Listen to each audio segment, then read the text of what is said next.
Bakufika abantu la bazofuna ungizwa samtshela ukuthi akekho mpaka lokho washo umlilo. Ade kufanele usinqomo ngathi uFloyd. Na useCape Town. UseCape Town.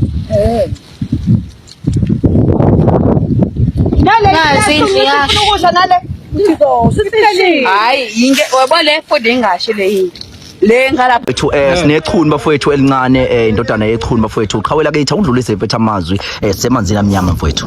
Mfowethu nje ukukhala mfowethu ukuthi nje isimo esibhekana naso manje asihle. Mfowethu ubushile akho lutho kuphele nje yonke into mfowethu umuzika baba. Bekubhlungu kakhulu ukuthi bekhona futhi izingane.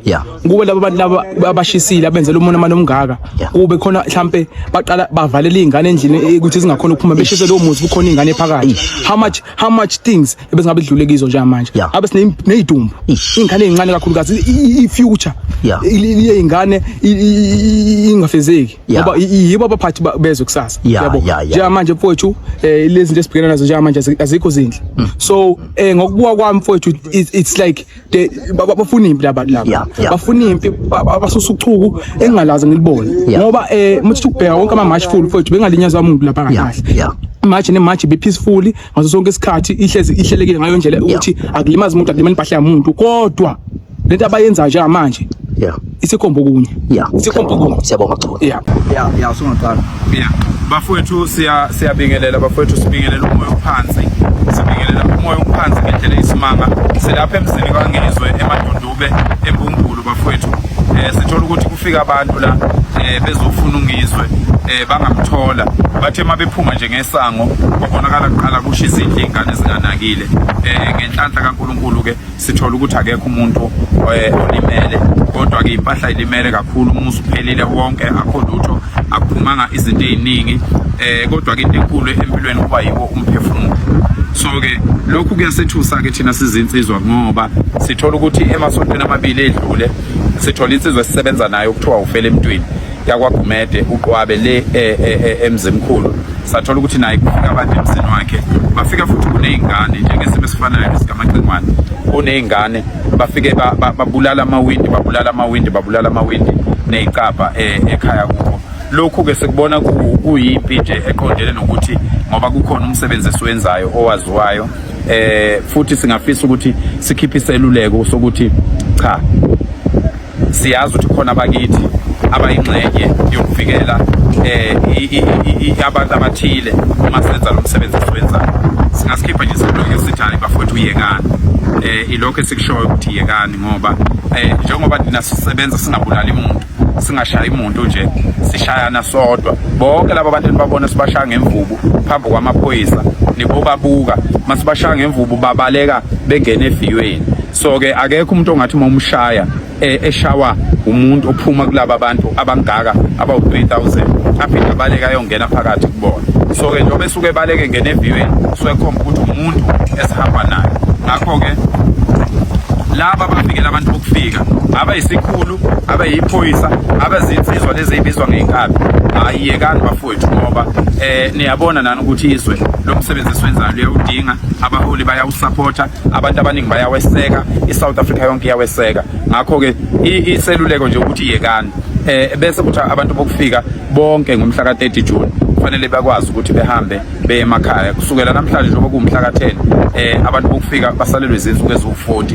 ukuthi bephume bephele eSouth Africa sisale silungisa izwe lethu lezi ezakithi insizwa ama security la eSouth Africa avikela abantu bokufika yekani insizwa lezi zibiza ngenkabe evikela abantu bokufika yekani amantombazana la athandana nabantu bokufika awahambe nabo abantu bokufika ngaphandle kwalokho yekani ngoba kulula kabi kithi uphendula lelizwe libe enye into kodwa ngenxa ukuthi sinakekela umnotho sinakekela abantu sifikela ukuthi kungalimala abantu abangahlangene nalezi zinto nabantu abahambisa izinto ngomthetho ingakho sikuphela sithi yekani siyamkhalela kumacengwane sizophinda sikhulume naye usazophela lesinye ikhulu ekhuluma ngalokho kodwa nje siyakhalela amacengwane ngokubi obenza emsebenzini kakhulu wakho sikufisela mfowethu ukuthi ngasheshe kululameke kulesi simo siyazi imali azikho sizocela ukuthi kube khona indlela yokuthi insizwa zonke sisebenzise lesitini sisizwe lesitini yodwa siwuvuse ngokusheshsha lo musikabacingwane siyathokozela inhlelo mhlawumbe qhawela kithi zakho ngoba abantu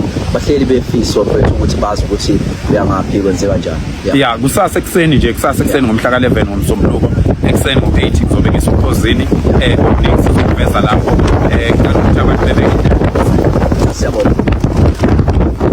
iqhawela kithi badoda ufele emntwini sizwa ke lisana kakhulu nokuthi abantu bokufika bangenamaphepha endaweni yaseHardini qhawela kusizwe asibingelele qhawe sanibona nababukeli nabalaleli nabathandi bakho ya mfethu silamfo ethemzini wechunu mfethu ubonani mfethu kwenzakalani yini mfethu nawe efike yakudumasa izose ngingakusho kunzima labo la ichunu balibulele noma umndeni okuboka ngizwe bawubulele kakhulu yeah eyintweni zonke bezikhona kangizwe uyoqala phansi ayikho into esalile ayikho futhi into ekhona kodwa kukhona ukuphathekayo imphefumulo yabantu ngoba akekho umuntu ophangalele kulesahlakalo ngisibonela emva kwami yalethi ichazani lento lena wena umuyibona lempi thina esilwayo impi yenyama ngoba sikhuluma ngomlomo kodwa le impi ejule ngaphezulu kwalethina esilwayo because yabo mase sekuhlaselwa amakhaya sengaphezulu kokwenza zonke into ekhomba ukuthi naseyindleleni sisaphephile nala sihambela khona ngayisemamoli ngayiseyithola siphephile bafu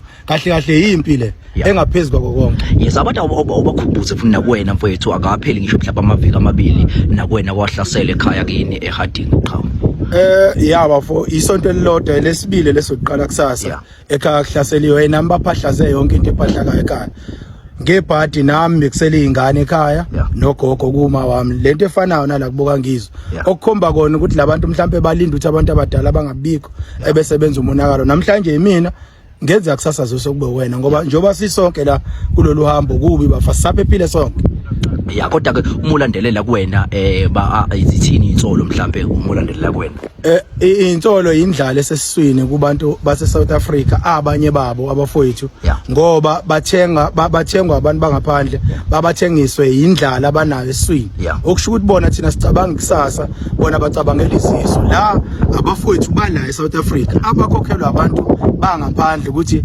abazosidicelela phansi so abantu bakithi kahle kahle abasidesa thina sishawa abantu bakithi kahle mfowethu awudlule siphethe amazi mfowethu umuntu njengamanje usahleli ekhaya mhlambe nomuntu ukuthi ungamqhuqumezela uthini anginawo bafamazi amaningi ngaphandle ukuthi sicela uphakele umthakathi ashintshe idate le umhla ka30 June sekude kakhulu ake kuvele kube noma ngabe nini kusukela manje ngoba kuzoze konakale kakhulu yayi awekho amanye amazwe kunawo bafowethu noma ngabe nini ake kuvele kunyiwa manginyiwa kusimbakala ku late vele so that is in Ngizwe's home.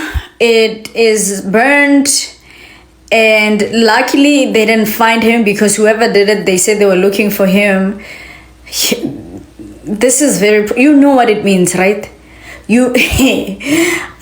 ANC deport Ambathoba, please. God, I'm speechless. I don't understand. Ramaphosa, all these politicians, are they now going to turn against our people? Are we now just supposed to watch our homes turn into ashes because we want to be safe? I'm very troubled by this. We haven't heard any statements from him because he's in Cape Town. Maybe he hasn't seen the damage yet. Ubana the video. Ngeke bafowethu ngeke yaze yabhlungu lento yaze yabhlungu. Bantu bakithi nisho ukuthi ngempela senithanda amakwelekwele ngalendlela ukuthi eseningaze nenze lento eniyenzayo because I believe ukuthi amakwelekwele mancane amathuba ukuthi asengaze azi umuzi kaNgizwe ukuthi ukuphi kodwa abantu abenza lento le abantu abavikela amakwelekwele seningaze niyoshisa umuzi kaNgizwe emchunu niushise niuqede ngoba nivikela amakwelekwele bafowethu ninenhliziyo ezimbi yazi labantu batshelwe kahle ukuthi abahambe mhla ka30 June i-deadline leyo. So injongo yenu ninayo ukuthi niyoshisa umuzi kaNgizwe yini? Ukuthumela i-message ukuthi akayeke uxoxa abantu bokufika. Noma ngayeka mosungizwe. Abantu bokufika still sonke singabantu base South Africa sithi abahambe ninenhliziyo ezimbi yazi. Cha ninenhliziyo ezimbi lokwangempela. It is reported apparently that in Ngizwe Mchunu's house or Randava's houses were burning earlier on. It is circulating here on social media. Is it a good thing? No, it's a bad thing. think whatever that happened there, it's a bad thing. We shouldn't be celebrating it. However, I personally do not believe any person from anywhere came and burned those houses. I don't believe that. I don't believe it was arson. I believe it was a well orchestrated plan by Ngizwe and his friends to achieve two things. One, so that he can get donation to build proper houses, because he didn't have a proper house. Secondly, so that he can act as if people from outside drove all the way from wherever they stay and went to look for his house, Randaville House, and torch them. That I do not believe. I don't believe that. Like I said, it's not a good thing that somebody's Randaville's house was burning, but I don't believe somebody from outside did that. I believe it's an inside job to achieve two things. One, so that he can get money for donation, because that's what he does. He lives off donations. He want to build a better house off donations of his followers. Secondly, he want to portray that somebody is following him and they want to get rid of him, which I don't believe any person want to get rid of that fool. I don't agree with anything that had happened to his houses, but I do not believe somebody did that. Nobody will want to have that fool, because people understand that he's just a guy that lives off begging. He's a beggar. And a beggar will do anything. He will sing for his supper any day. That's my belief. I don't care who thinks what. I do not believe any person will live wherever they stay and go to wherever Ngizwe stays and go torch those Randavilles of his. I don't believe that. But on the lighter note, I saw a picture which made me laugh that suggested that Indlu Shangani is better than Indlu Ngizwe Mchunu.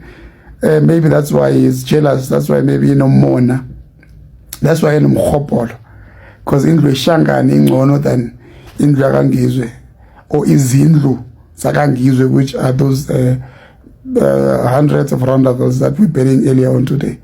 It's just on a lighter note. Hello good people, welcome back to this channel. If you are new here, please make sure you do the right thing. You press that subscribe button and hit the notification bell. Yo good people, isivuka nje ngazi indaba lezi ezibhlungu ukuthi kushiswe umuzi wakaNgizwe Mchunu. Sonke ke siyamazi ke uNgizwe Mchunu uyipart of iMarch and March, uyipart of ukuxosha abantu bokufika kuleli abangekho emthethweni. Ibhlungu shema into evelele umndeni wakaMchunu, kodwa nje sibonga ukuthi impilo zabo ziphephile, akekho umuntu oluze umphefumulo, akekho umuntu olimalile. Impahla nje kuphela ezimoshekile ukuthi ke impahla ziya replaceeka. So umbuzo ke uthi labantu laba bafuna uNgizwe uma ngabe bebamtholile bebazomenzani? Kushuthi vele bebazimisela ukuthi benze noma yini okumosha uNgizwe to an extent ukuthi bathatha umphefumulo wakhe. Kahle kahle nje la kushuthi kumele ngabe nje sikhuluma kanjena uNgizwe akasekho emhlabeni. Ufela nje ukuthi ulwela izwe lakhe. Ya siyazi ke vele ukuthi bakhona abantu abangebakholwe ukuthi lento le imayelana neMarch and March nokuxosha abantu bokufika kulelizwe. Kunabanye futhi abazovumelana naloko ukuthi imayelana naloko, cause vele singabantu emhlabeni sihlezi singaboni ngeselodwa, and futhi uma umuntu emhlabeni angeke uthandwe yibo bonke abantu. So kukhona vele abazo celebrate ngalento evelele uNgizwe. But ke emhlabeni noma kuthiwa umuntu awumfuni kanjani, awumthandi kanjani, kodwa yazi kunezinye izimo othi mawuzibona nawe nje kuvuka ubuntu kuwena ukuthi ay noma kuthiwa ngimfuni kanjani, kodwa le yona ibhlungu, angifiseli ngisho isitha sami. Good people, please comment your thoughts below. Tell us what do you think. Don't forget to like, share, and subscribe. Kulungile, bye. See you on the next one.